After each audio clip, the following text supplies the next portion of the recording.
Good morning, good morning, good morning, East Coast. I'm checking in at a whopping 37 degrees and a heck of a lot of traffic and a lot of fog and a little bit of rain. But guess what? I'm going to make the best out of these 86,400 seconds of a day. Brakes would be good here, and I'm hoping that it's working.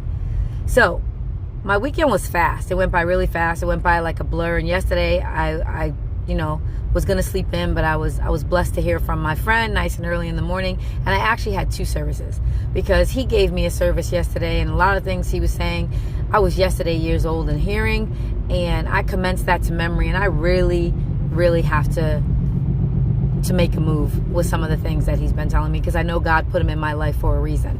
I'm making it like a romantic reason, but I know that, God didn't pick me for him, but it's all good. Nonetheless, I still love him. But you know what I'm saying? That don't mean he loves me the same way I love him, right?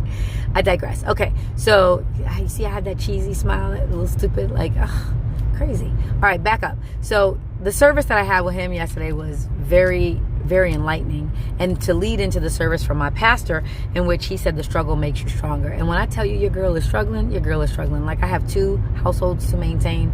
I have children. I have an ailing parent, and I tell you, like, your girl is tired. She's tired and hungry, like, all the time. So let me get on over because my exit's coming up. But my friend is like, I'm Robin, he's Batman. Like, I'm Shirley, he's Laverne. I know I'm dating myself there. And, Thelma and Louise. We're kind of like that, at least in my head anyway. So,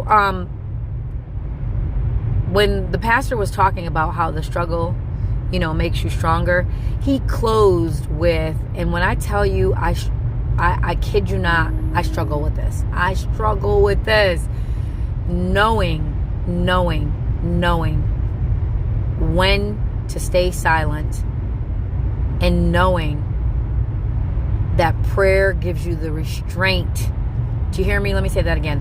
Prayer gives you the restraint, okay, to respond the right way. And that is something that I'm working on. I'm growing because I know my daughter has seen a change. Some of my friends have seen a change where I would be quick to, and I was tested yesterday. I was tested yesterday by a very rude sales clerk when I was in the store with my daughter. And when I tell you I started praying immediately, I started praying. So I'm a work in progress, and I hope that whatever you are struggling with, you give it to prayer, and it helps you, because it will. Until next time, stay blessed.